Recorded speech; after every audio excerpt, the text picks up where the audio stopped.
Hello YouTube! Aujourd'hui, on va faire l'installation de notre coffret de communication. Dans cette vidéo, on va voir comment on installe un boîtier DTI, comment on raccorde l'arrivée ADSL et l'arrivée câble depuis l'entrée de l'appartement jusqu'à notre coffret de communication, et aussi le raccordement des prises RJ45. Et après tout ça, le coffret de communication n'aura plus de secret pour vous.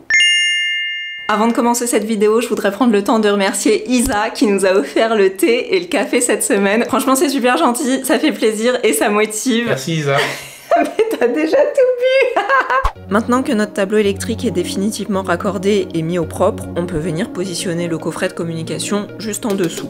Pour info, on a acheté toute la partie tableau électrique chez Schneider.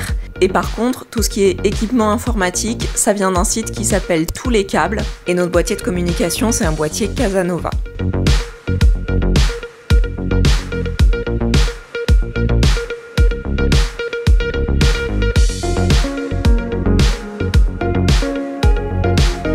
Donc ça, c'était déjà installé sur le coffret. C'est l'arrivée de la TNT.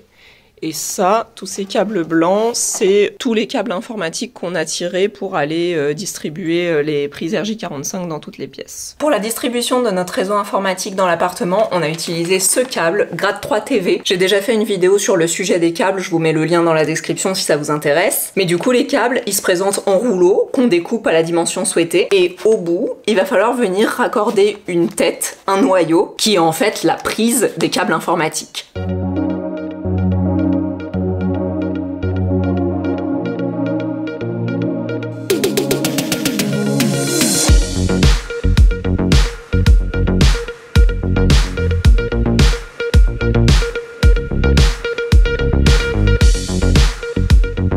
Donc on a raccourci les câbles en laissant de la marge sous le tableau électrique. On va venir dénuder le câble, donc on enlève la partie blanche, la gaine qui protège les fils.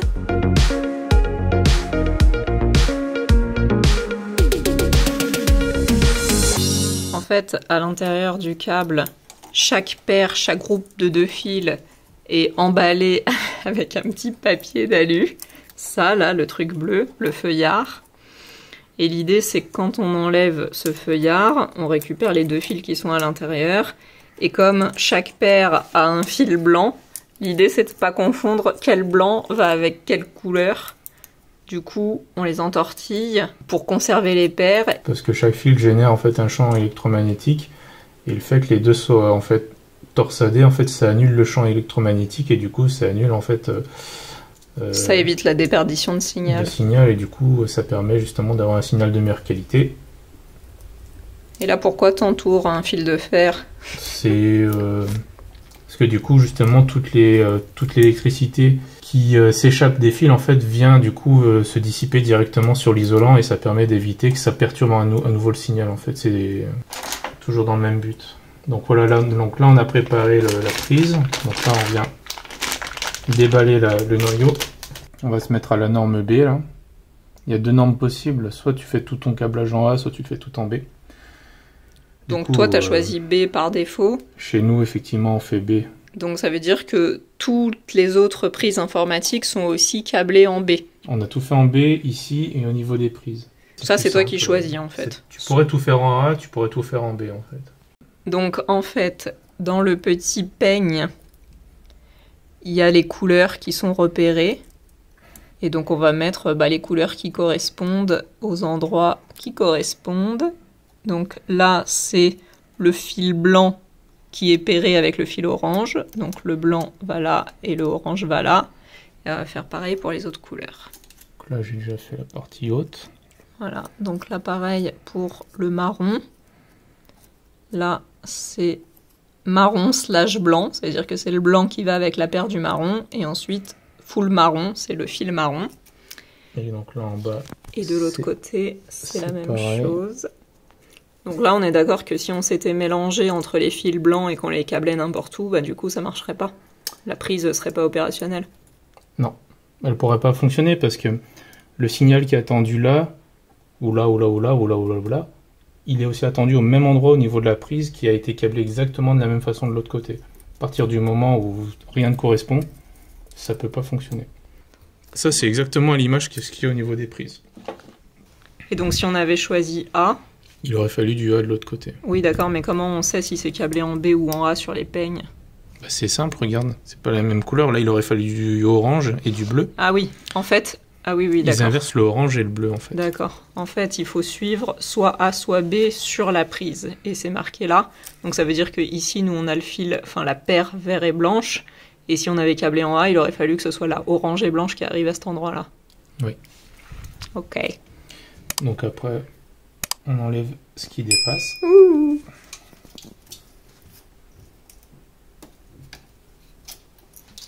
Donc après, on vient là. Avec la prise en catégorie 6A. Et hop. Donc là, ça va venir en fait serrer le peigne. Donc ça va venir en fait de fait dénuder en fait les fils. Ah oui, c'est comme des petites lames de rasoir. Exactement. En les compressant, ça les dénude. Donc là, il y a le cuivre qui sera directement en contact avec la prise. Et puis après, en faisant ça, on vient encore plus serrer. Et là, la prise est finie. Après, on vient resserrer tout ça. Donc, il y a le petit truc qui vient, hop, fermer la prise. Et on prend le petit serre-fil pour maintenir tout ça. Et on serre fort. Voilà. Et là, la prise est finie. Waouh! Et maintenant, bah, il faut faire ça pour toutes les autres prises.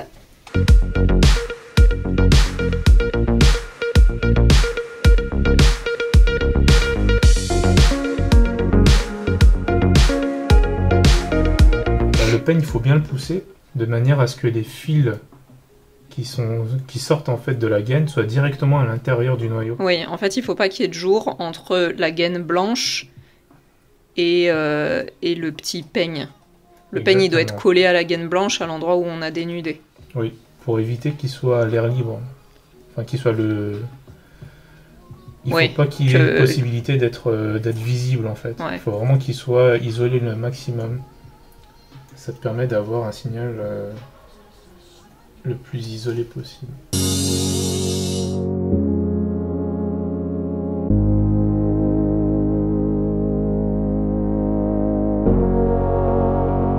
On a un fil gris qui arrive dans l'appartement ici. Donc on l'a fait courir dans nos boulottes et descendre jusqu'au tableau.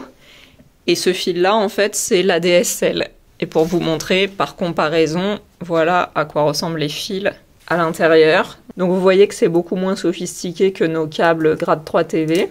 Donc ce câble-là, on l'a laissé pour l'instant, mais il y a de fortes chances qu'on l'enlève, parce que c'est un peu obsolète maintenant. Mais si vous avez ça chez vous et que vous voulez le raccorder, en fait, il vient se raccorder dans ce type de boîtier. Il faut le faire rentrer par le trou qui est là en bas, et ensuite il vient se raccorder derrière la petite tête ici, vous voyez, là où c'est marqué « Entrée ligne ». Et donc ça ressort par ce câble-là, et ce câble-là, c'est celui qu'on vient brancher sur la box. Et en fait, tout ça, c'est simplement l'intérieur d'un boîtier DTI. Une fois qu'on a mis le petit cache, ça ressemble à ça que tout le monde connaît, quoi. Et donc sur cette prise-là, on pourrait venir brancher un téléphone.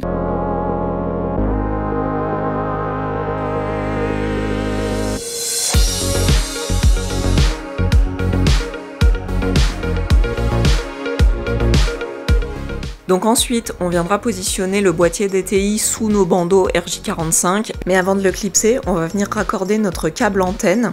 Donc ça, c'est le câble antenne qui arrive depuis l'extérieur de notre appartement et dont l'embout a été installé directement par le technicien qui est venu faire le raccordement le jour où on a déménagé.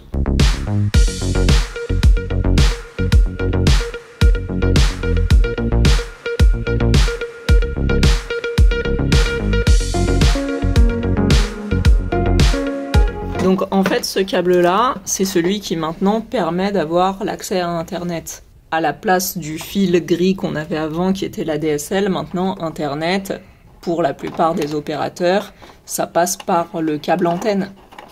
Bah pour SFR en tout cas, qui utilise le réseau numéricable. Pour SFR, parce que nous on est chez SFR, mais si on avait un autre opérateur, ça passerait pas forcément par la prise antenne. Chez Orange, c'est pas le cas. Nous, c'est un raccordement spécifique. Par la partie câble. Donc on arrive sur la partie câble et là donc la box Elle commence à avoir du signal en fait. Donc là, elle est en train de récupérer toute sa configuration par le réseau. Et donc quand on aura fini, on viendra prendre un câble sur la box. Et qui ira là. Donc là, notre box, on branchera tous les et tout. Donc nous, on va venir brancher un câble comme ça. Et ce câble-là, il va aller être branché où? Sur la box? Il sera sur un switch et la box sera aussi sur un switch. D'accord. Tout sera sur un switch et ça permettra de faire un réseau dans tout l'appart. Où tout sera connecté sur le même réseau. Le switch, je vous rappelle que c'est genre la multiprise pour le réseau.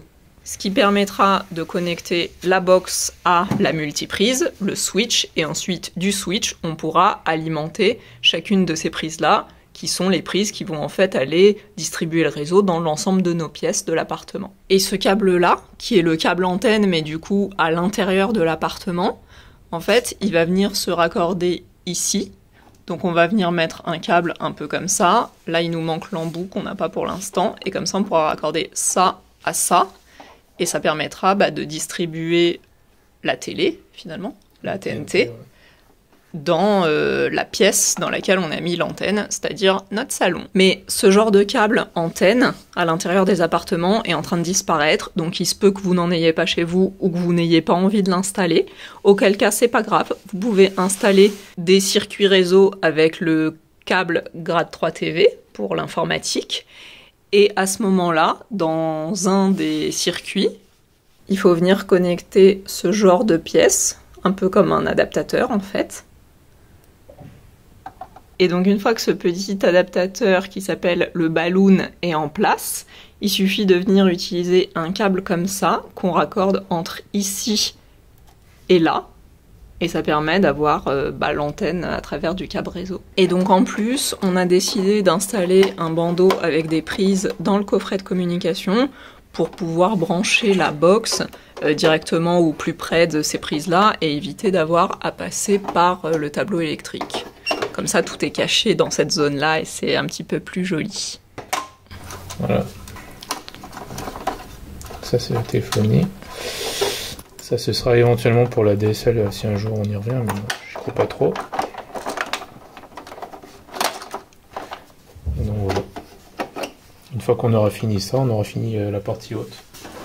Et une fois que la partie haute sera finie, on pourra faire comme ça. Donc là, on a la partie haute. Et on a la partie box qui est là. Donc ça, c'est la partie obligatoire, on va dire, du coffret de communication. Après, en vrai, la plupart des coffrets de communication, ils ont juste ça et ils n'ont pas tous les trucs un peu sophistiqués qu'on a mis nous. Et ensuite, la zone attenante, donc ça, c'est en option, on va dire. Et nous, on a décidé de mettre ça pour avoir la box au niveau du coffret de communication, au niveau du tableau électrique dans notre GTL.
Évidemment, pour les prises informatiques, c'est comme pour le réseau électrique, il faut faire la mise à la terre. Donc on utilise un petit câble comme ça qui va permettre de relier la terre avec l'installation informatique. Tout le contour il est métallique et du coup il y a une fiche métallique à l'intérieur. Il faut juste clipser le petit embout et ça permet de relier toute la partie métallique à ce fil de terre qu'on va venir ensuite connecter au bornier de terre de notre tableau électrique. Donc vous l'aurez compris, en fonction de votre opérateur et de la manière dont il achemine le signal jusqu'à votre coffret de communication, vous aurez besoin soit de raccorder le boîtier DTI pour la DSL, soit le répartiteur TV pour le coaxial, le câble comme on a nous. Et la troisième possibilité c'est la fibre, mais bon ça malheureusement je peux pas vous le montrer pour le moment parce que notre immeuble n'avait pas encore été raccordé à la fibre avant qu'on emménage dans l'appartement, donc on n'a pas l'arrivée fibre qui a été tirée jusqu'à chez nous, mais il est fort probable qu'on passe à la fibre dans les prochains mois, donc on parlera de cette partie à ce moment-là. Si vous avez encore des interrogations sur le coffret de communication, j'ai déjà fait une vidéo un petit peu en mode question-réponse que vous pouvez voir ici. Et si vous voulez en savoir plus au sujet des câbles, vous pouvez regarder cette vidéo-là. Moi, je vous fais des bisous et je vous retrouve la semaine prochaine pour la suite des travaux.